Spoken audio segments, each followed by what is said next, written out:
On South Africa's Indian Ocean coast, Durban is inundated.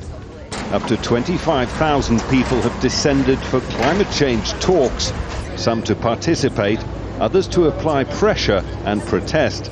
The science tells us climate change is getting worse. Yet 2 years ago in Copenhagen, global heads of state gathered and failed to forge a deal to limit carbon emissions. Dubbed Copenhagen, it became Nopenhagen, followed last year by Cancun, and again no comprehensive deal. The focus in Durban is instead on the component parts of what might one day become a deal. In 2015 perhaps, or so the European Union is proposing.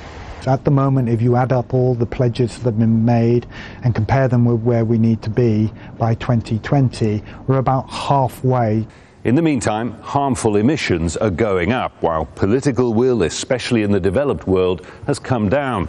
The rich world has been hit by fresh waves of financial crisis, while the poor world continues to suffer the increasing effects of floods and droughts. The small island nations are sinking under a rising sea, and they're getting angrier at what are seen as tactics to stall a solution. In Durban, talk of a real breakthrough is gone. Delegates instead have two key goals. They'll try to extend the life of the Kyoto Protocol beyond 2012, binding developed countries, but not the United States, to reduce emissions while allowing developing ones like China and India to carry on developing and polluting. They'll also try to activate the Green Climate Fund to help poor countries adapt to the effects of climate change. Agreed in Cancun, the fund should escalate to provide $100 billion a year by 2020. So far, the coffers are empty.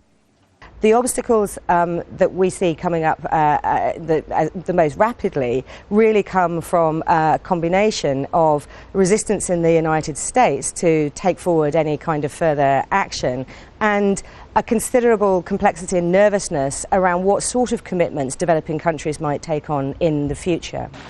Cutting back on carbon emissions is costly, and balancing the interests of the rich and poor has never been trickier.